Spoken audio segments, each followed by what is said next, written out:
Welcome to the course Compiler Design. In this lecture, we are going to discuss about an important concept, the structure of a compiler, which is called as phases of compilers. In our previous lecture, we discussed some introduction about compilers, how to define what is the structure of a compiler, then what is interpreter, then what are the differences between compiler and interpreter, then various applications of compiler. So these topics we covered. Now we'll move to the other topic, very important topic, the structure of a compiler. So in this, the structure is nothing but, here last class we reviewed, we have 6 pages of a compiler. All the 6 pages can be represented pictorially or diagrammatically. So by using a diagram. So that structure is called as structure of a compiler, which includes all the 6 pages. So in this, the structure of a compiler, we will see the block diagram of phases of compiler. Then we will review each and every phase briefly with examples. The first phase is called as lexical analysis. Second one is called as syntax analysis. Third phase is called as semantic analysis. Fourth phase is called as intermediate code generation. Fifth phase is called as code optimization. Sixth phase is called as code generation. In addition to the 6 phases, the phases of compiler block diagram also includes 2 more components. That other one is symbol table management, another one error handler. So these 2 also connected to the phases of the compiler. So all are connected to all the pages. So then afterwards we will see grouping of pages into pauses. Then there are some compiler construction tools. Now let us review once. Last class what we discussed. So what is a compiler? What it has to do? The general structure of a compiler. So which takes source code and produces object code. Then also contains errors. So whenever you are compiling or you are processing or converting one form of the source program into other form. So at that time, errors may encounter.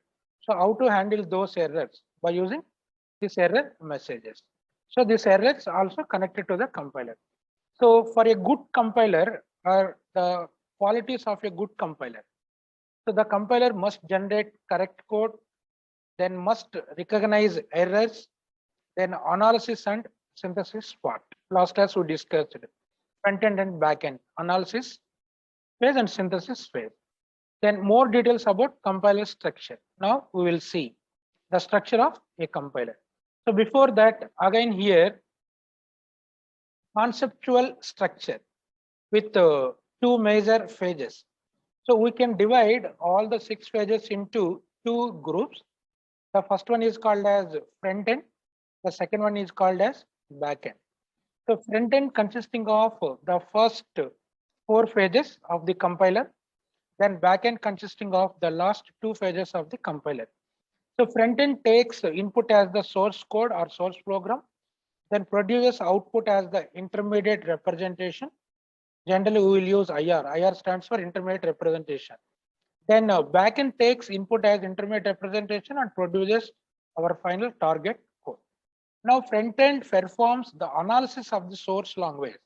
In this, recognizes legal and illegal programs and reports any errors.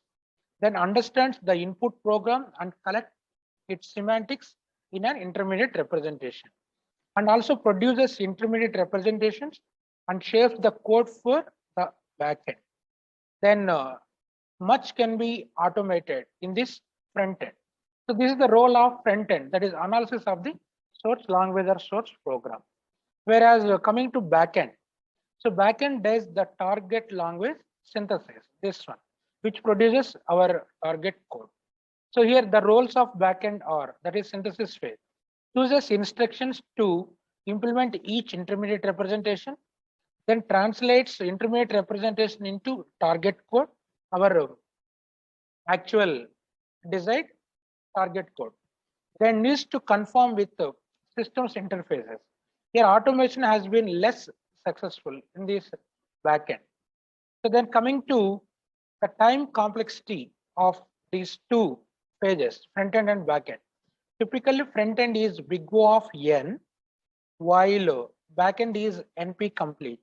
So what is NP complete? A problem which we don't know how to solve in less than exponential time. This is one of the undecidability problem.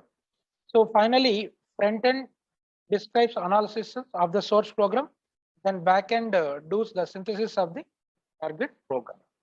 So now, then coming to the big picture of a compiler, so which is called as phases of compiler. The following diagram is the big picture of a compiler, which shows all the phases and all are connected internally. Then every phase, it consists input as well as outputs. Then two other components just now we mentioned, symbol table and error handler, also included in this block diagram. Here one relationship we can observe, one particular phase output will be the input to the next phase. Then current phase output will be the input to the next phase. Like that internal relationship is there. So all the phases are needs to be ordered. So like the first phase is called as lexical analysis, also called as scanner. The second phase is called as syntax analysis, also called as parser. The third phase is called as semantic analysis. The fourth phase is called as intermediate code generation. Then the fifth phase is called as code optimization. Then the sixth phase is called as code generation. These are all the 6 phases. All phases are listed in order. So this is the order we need to follow. So the first phase, lexical analysis, takes source program as input. Then you can see the lexical analysis scanner produces tokens from the source program.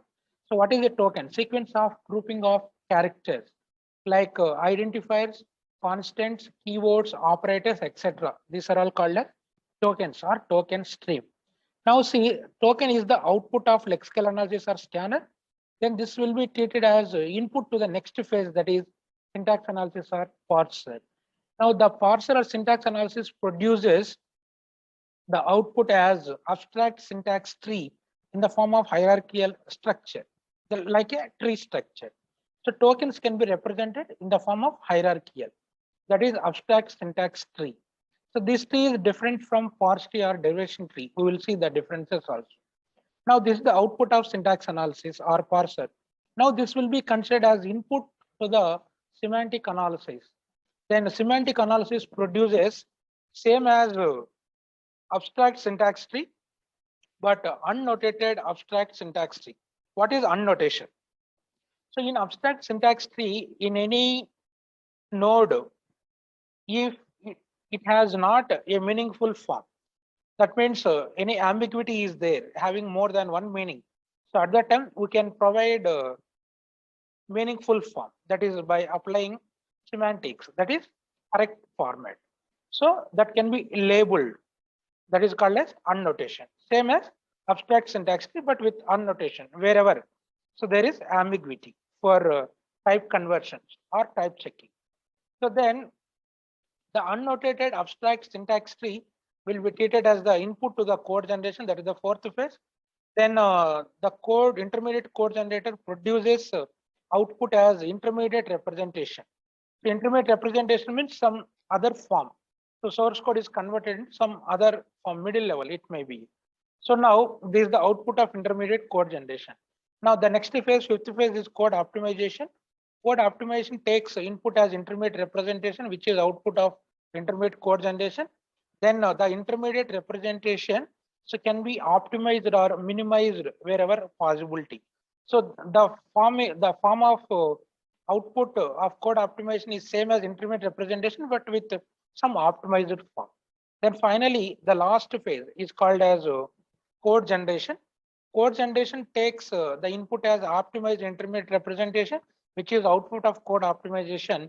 Then finally, it can be transformed to or translated to our target program. So this is the output of our code generation. So here we have taken input as a source program, then output is our target program. This target program may be in machine level or some assembly level language or assembly code. So these are the 6 phases of compiler. Phase wise inputs and outputs are interrelated. Then other 2 components are there in addition to 6 phases: symbol table, error handler. Symbol table is a data structure which stores the information about all the phases, about identifiers and their values, and constants and their values. So phase wise, wherever identifiers are there, it stores identifier name, then followed by value, even constants also. That is the use of symbol table. So for a phase, whenever the information about identifiers required, it takes from the symbol table. Whereas error handler, phase wise errors are encountered, that error messages are stored in error handler. So whenever any phase encounters a error, that error can be rectified or handled so there itself, then it avoids further statements to avoid having errors. So using some error recovery strategies. So this is the big picture of phases of compiler. So that is the structure of a compiler, which includes all the 6 phases in addition to symbol table and error handler. Now we will see phase wise. So introduction, later enter of this course, we will discuss about all these 6 phases. The first phase is called as lexical analysis, also called as scanner. So it reads characters in the source program from left to right and groups them into words or strings, which are called as basic unit of syntax. So these are all called as tokens. A token is nothing but a sequence of characters grouped or grouped. So now it produces the words or strings and recognizes what sort they are. The output is called as token.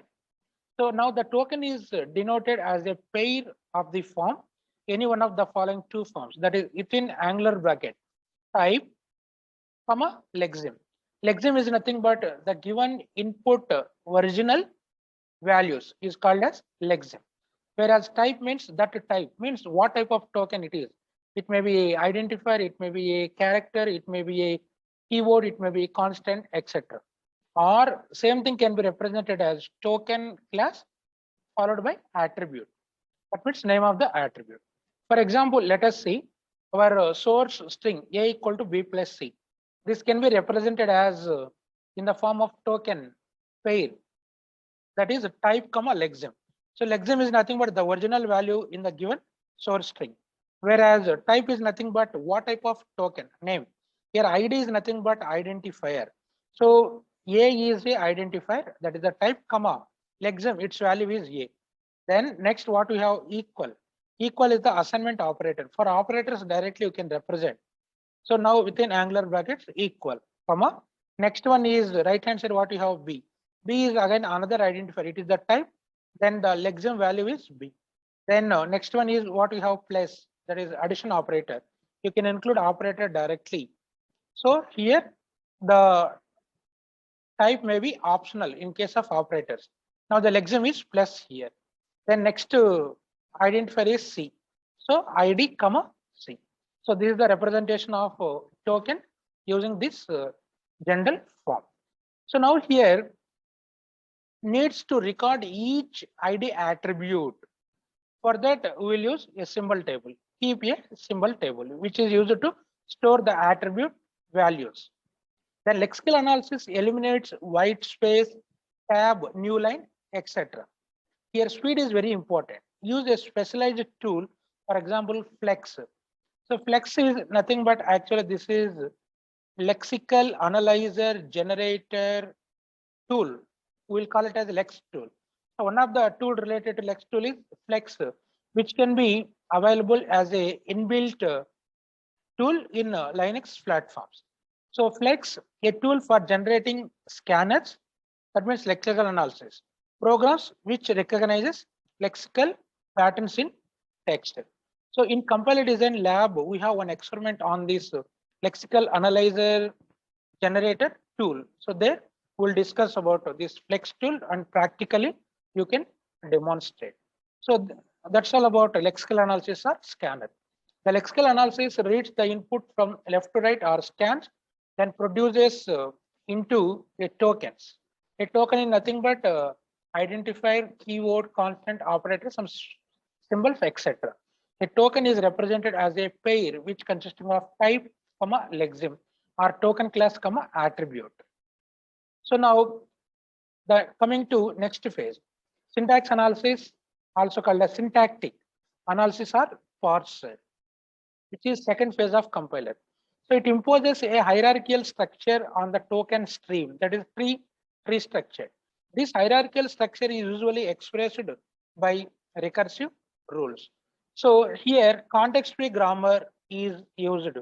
In formal language and automata theory, we discussed about the context-free grammar in detail. We studied which is type 2 grammar. So for syntax analysis or parser, we'll use the context-free grammar.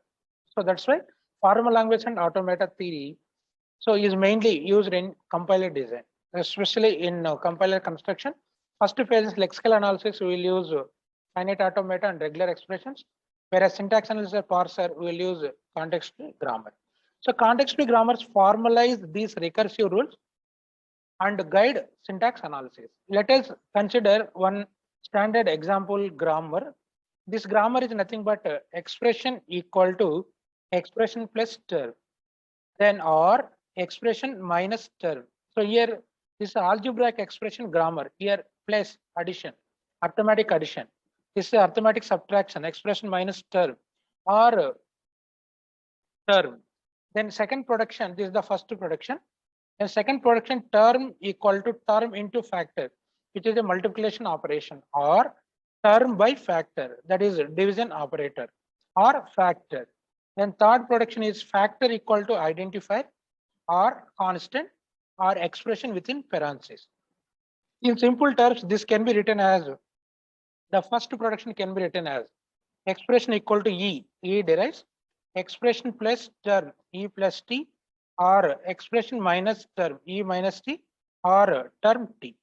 Then the second production can be written as term means T derives term into factor, that is F, or term by factor, or F. Now F equal to the third production, F derives, so that is identifier can be denoted as small id in first two letters. Then constant, let us say small c. Then expression is E within parentheses. So this is our arithmetic grammar, standard grammar. In the compiler design course, many examples we will use this standard grammar. Now using this grammar, first we can construct a derivation tree or parse tree, same as in formal language and automata theory, how we constructed. Then we will see how to construct an abstract syntax tree. Then the differences between derivation tree, parse tree, and abstract syntax tree also. So now here, let us see, construct a derivation tree or parse tree for the string b into b minus 4 into a into c. So here, useful to recognize a valid sentence, then contains a lot of unneeded information. Even some duplications also allowed in this parse tree or derivation tree. So now here you can see by using our previous arithmetic grammar. So here first, in simple terms, you can see first left hand side, the starting variable of a grammar, in the first production E. So can be considered as the root. So then you can substitute the corresponding productions. So now here, let us see. So lively here, we will draw the derivation tree or parse tree for this. So b into b. So b into b minus 4 into a into c. Minus 4 into a into c. So this is the string For this, we need to draw derivation tree or forest tree. See how to draw. So we know the concept of constructing a derivation tree or forest tree by using leftmost or rightmost derivation. Now our grammar is E derives E plus T or E minus T or T. Then T derives T into F or T by F or F. Then F derives E within parentheses or ID or small c. Small c is a constant. Now we have to draw a derivation tree or forest tree. Finally, after construction of derivation tree or forest tree, you can combine all leaf nodes from left to right, which gives the required string, that is b into b minus 4 into a into c. So for construction of the derivation tree, first what you have to do, derivation. Suppose let us apply leftmost derivation for the string b into b minus 4 into a into c. So now how to do this one? First here, that is LM, leftmost derivation. What you have to do? We can take E. E is the root. Then what you have to substitute here? E contains plus and minus. So your grammar, the string, say here minus is there, plus we can't take. So therefore E is substituted with E minus T. Here what is the substitution we used? E derives E minus T. Now before left hand side of minus, what you want? B into B. That means here we have, so here we have multiplication. Multiplication production, what we have? T into F. So therefore, directly E does not contain multiplication production. Therefore, leftmost E, you have to substitute with T. So here, E derives T is substituted. Now here, T minus T. So let us see what we substituted. E derives T. Now what is T? T is required in the form of T into F. Therefore, substitute T into F minus T. Here, what is the production we substitute at T derives T into F. Then what you want actually, so B into B. B is nothing but terminals are nothing but identifiers. Now here T we don't have directly, so the value of identifier. Then you can substitute T as F. Then F contains ID. So now here T is substituted by F. Now F into F minus T. Here what is the substitution we used? T derives F. Now identifier means F derives ID. In place of ID, whatever the identifier value you want, you can substitute as per the given string. Now here, what is the F value required? F, you need B. So you can substitute B here. So one at a time, B into F minus T. Here, what is the substitution we used? F derives B. So that is F derives ID. So here ID equal to what you can take? B comma A comma C. These are all the terminals we have to consider. So now constant here C is not identified, only B comma A. Whereas C equal to constant equal to 4 we have to consider. So now B is substituted, again F is there. Why? Because we want B into B. Now B into B, again you can substitute F as B, that is terminal. Now here the substitution is F derives ID, means B is substituted. Now B into B is derived before minus. Then after minus, what we have again? A constant into. So here we have into format. For T productions, the T derives we have T into F. So this you can substitute here. Now B into B minus T derives T into F. Here what is the substitution we use? T derives T into F. Here you can see we have two multiplications. So 4 into A into C. So if you can substitute directly T as F, F as constant, then F will contain only single identifier. So another substitution is required for T, that is T derives T into F. Again you can substitute leftmost T. Now this will becomes B into B minus, again T is substituted with T into F, then into F. Here what is the substitution you use? T derives T into F. Now two multiplications are there. Now you can substitute their corresponding constants or terminals. Now here after minus, what we want actually? Constant 4. So T derives F, you can substitute B into B minus T by F. Now F into F remains same. Here what is the substitution we use? T derives F. Now leftmost F, what you want actually after minus? we want constant 4. Constant 4 means F contains a constant terminal production as small c. B into B minus C into F into F. Here what we substituted, F derives C. So that is T equal to 4 now. Now we can substitute. Now this will becomes B into B minus 4 into F into F. Now what you want further after 4 into what you want? A and so A and C. So A and C. So don't confuse here the constant and here we have another one also. C is also other terminal. So for constant, let us say C dash to avoid confusion. So now here you can take C dash, F derives C dash, where C dash equal to 4. Now we have two more terminals are required, that is A into C. Now we can substitute here. Here what we used, C derives 4 is substituted. Now B into B minus 4 into F derives now A. Directly you can substitute the terminal here. F derives A, that is in place of ID. Then again B into B minus 4 into A into, then again what you want, C. So here F derives C is substituted. Now you can see this is your required string, B into B minus 4 into A into C. Now for this you can draw the derivation tree or parse tree. So we know how to construct the derivation tree or parse tree. For this derivation tree or parse tree.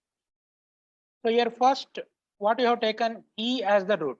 So here stepwise whatever the substitution we used, those you can connect to the root, that is E. So here E is the root. Then what you have done here, E is substituted with E minus T. You have to connect from left to right as children. So here E, then minus, then T. So all root nodes and internal nodes are denoted within circle. Then leaf nodes you can't represent any circle, or sometimes you will use, but for leaf nodes no expansion is possible. Then what you have done, leftmost E is substituted with T. So here leftmost E is substituted with T. Then T is substituted with T into F. Then T is substituted with T into F. Then T is substituted with F. Then F is substituted with the identifier B, that is terminal. Here see whatever we did. Then again F is substituted with again identifier, that is B. Now B into B minus, so the left part is derived. Then right side T, what we substituted, T by T into F. So here T by T into F. So then again leftmost T is substituted with same production, T into F. Now T is substituted with F. Then F is substituted with the constant 4. 4 into, then F what you want, A. Then again here F what you want, C. Now you can see all leaf nodes you can connect from left to right.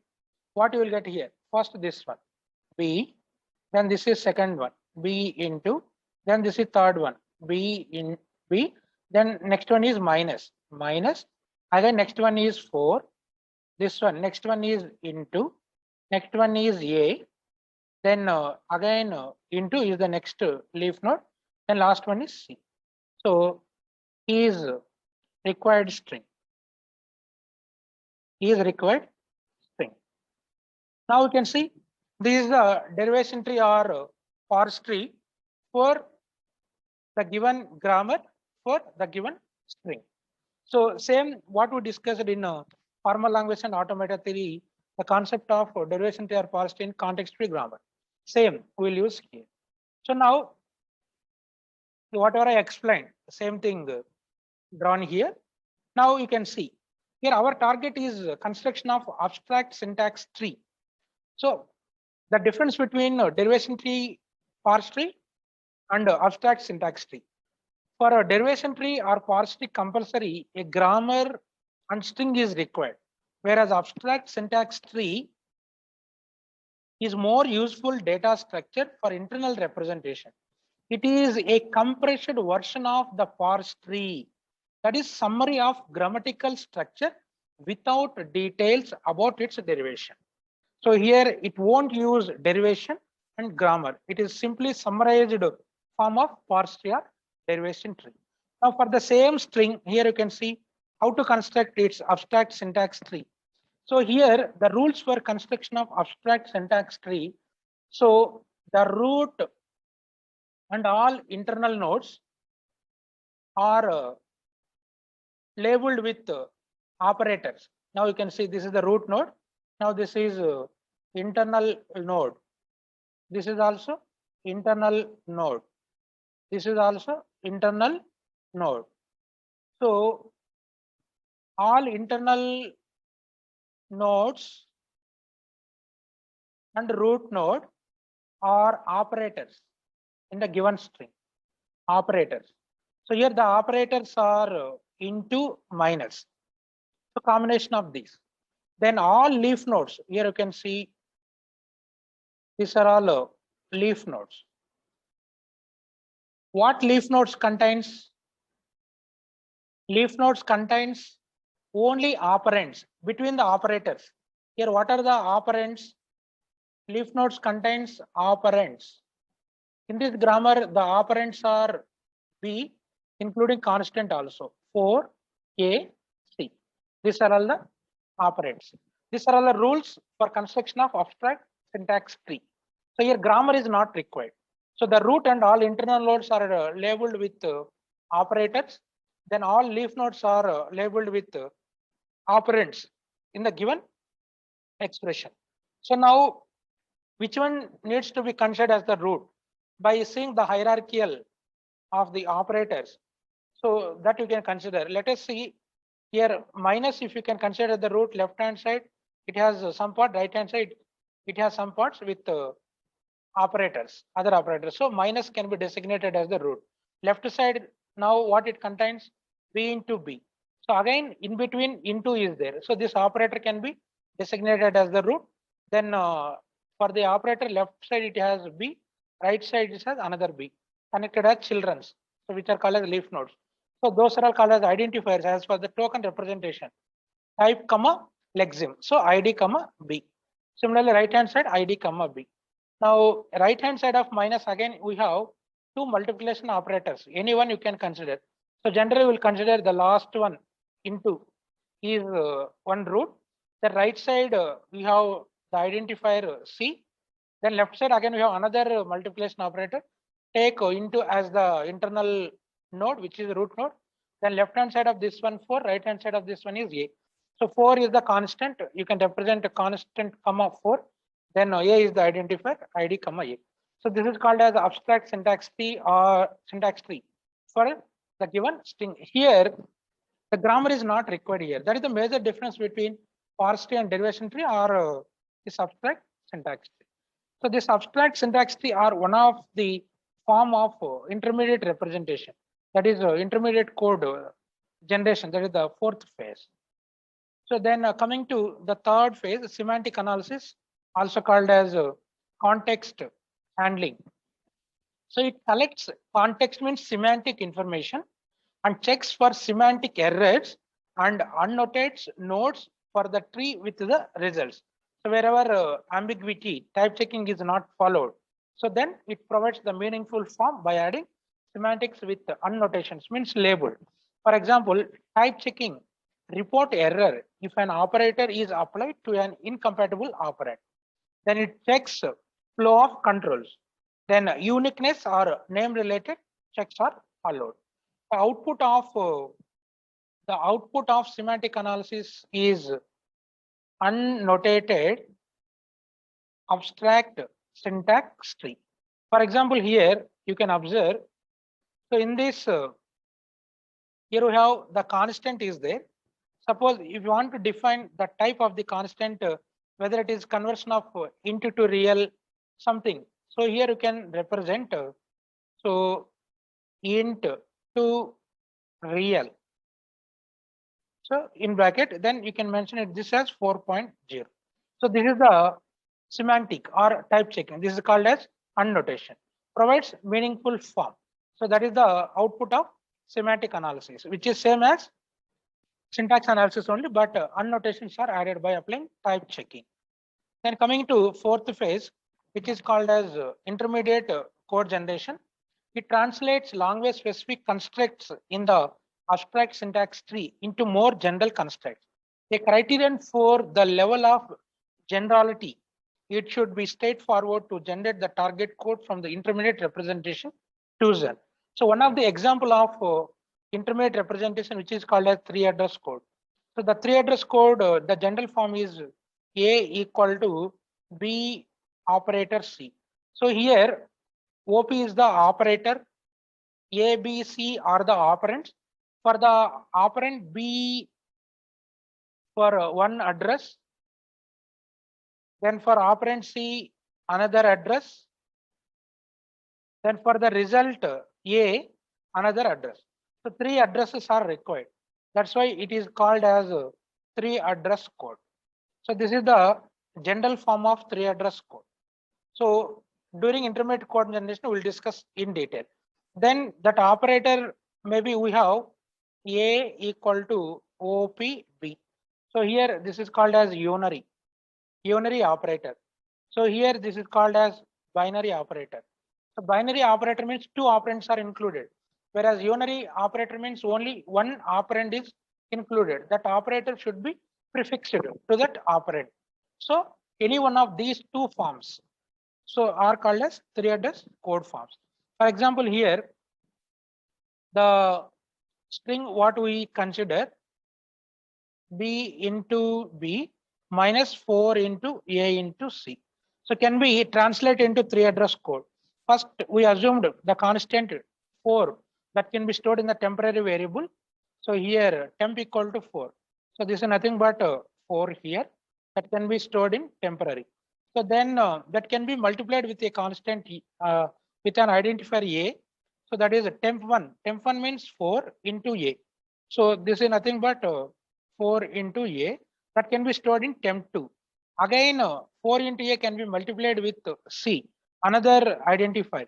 So 4 into A is already stored in temp2. So temp2 into C. So then that can be stored in temp3. Now this is 4 into A into C. Now you have to take the multiplication B into B. So B into B can be stored in one temporary 4. So now temporary 4 minus temporary 3. So that is B into B minus 4 into A into C. That can be stored in temp5. So this is called as 3-address form. 3-address code form, which is one of the example of intermediate representation. Here you can say temp1 equal to 4. This is unary. A equal to operator B. Here by default plus is there. Then temp1 into A. This is B operator C. This is also B operator C. B operator C. B operator C. So except temp1, remaining all are in the unary operator 3-address form. Whereas first one, I mean binary operator form. First one is unary operator form. So this is called as intermediate code representation output. Now code optimization, this intermediate code can be optimized or reduced wherever possible it is. Here temp1 to temp5, 5 temporaries are there. So you may reduce some temporaries. That can be done in code optimization. So which is the 5th phase of compiler. So the goal is to improve the intermediate code and thus the effectiveness of code generation and the performance of the target code. Optimizations can range from trivial, that is constant folding, to highly sophisticated, that is inlining. For example, replace the first 2 statements in the example of the previous slide. So here what you have taken, temp1 equal to 4. Then second statement what we have taken, temp2 equal to temp1 into A. So now here In place of temp1, directly we are substituting the value. Now temp2 equal to, directly in place of temp1, you can substitute 4 into A. So directly you will get 4 into A. Now see, one temporary is removed. Temp1 is removed here. So here some optimization is done here. That is called as code optimization. So modern compilers perform such a range of optimizations that one could argue for this code optimization. Now here you can see the role of code optimization in the compilation model. First, you can take the front end, then back end. Front end means which consisting of the 4 phases: lexical analysis, syntax analysis, semantic analysis, and intermediate code generation, which takes input as the source code, then produces output as the intermediate representation. Now middle end also considered, that can be treated as the optimizer or code optimization.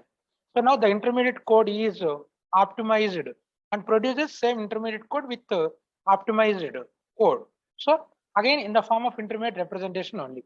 Then the backend, the last one is code optimization, which takes the optimized intermediate representation as the input and produces our target code. So this is the role of code optimizer in compilation model. They're coming to the last phase, code generation. So using this code generation, by taking optimized intermediate code, so it produces the target code. The target code not directly in machine code. First it produces in assembly language, that is with the mnemonics. By using assembler, this assembly code can be converted into machine level, which is our required form. The code generation map the abstract syntax tree onto a linear list of target mission instructions in a symbolic form. So during code generation, so there are various approaches are used. The first one is instruction selection, second one is register allocation, third one is instruction scheduling. Instruction selection produces a pattern matching problem, whereas register allocation produces each value should be in register using registers when it is used. So that is a NP complete problem. But there is only a limited number of registers. We can't use more registers. Whereas instruction scheduling take advantage of multiple functional units. Again, it is a NP complete problem. So the target mission specific properties may be used to optimize this code. Finally, machine code and associated information required by the operating system generated. So here, for example, in this you can see 4 into A into C. This is the given string. So using intermediate code, the 3 address code, for example, the assembly code will be like this: load address 4.0, then multiply with A, then here it contains again multiply with C, then again multiply with B. So like this, this is the form of assembly code. So now subtract B,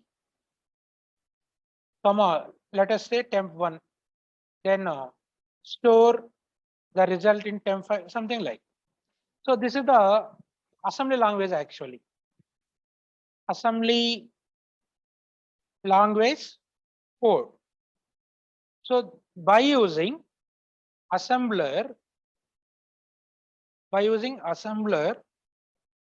assembly language program is converted to machine level language.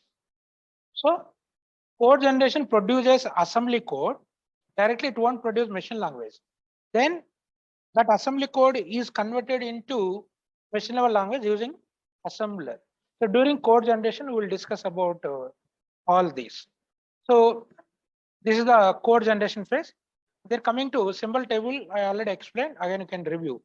Symbol table, this is the module that can be accessed by all the phases of the compiler. The information of all the variables, constants, along with the type of variables and constants are stored here. For example, sum equal to initial plus value into 10. So which information is stored in symbol table? So all the identifiers, the variable names, sum, initial, value, even constants also. Then their types also are stored in symbol table. Then error handler is the other component The role of error handler. This routine is invoked whenever an error is encountered in any of the phases. This routine attempts to a correction so that subsequent statements need not be discarded and many errors can be identified in a single compilation. So that is the role of error handler. So this is the big picture of phases of compiler with all 6 phases and other components, symbol table and error handler. Now I stop here. Next class we will discuss about one example by taking one simple input string, how to translate into phase wise. Phase wise, what is the input and what is the output? Then other topics, grouping of phases, then compiler construction tools are going to be covered in our next lecture.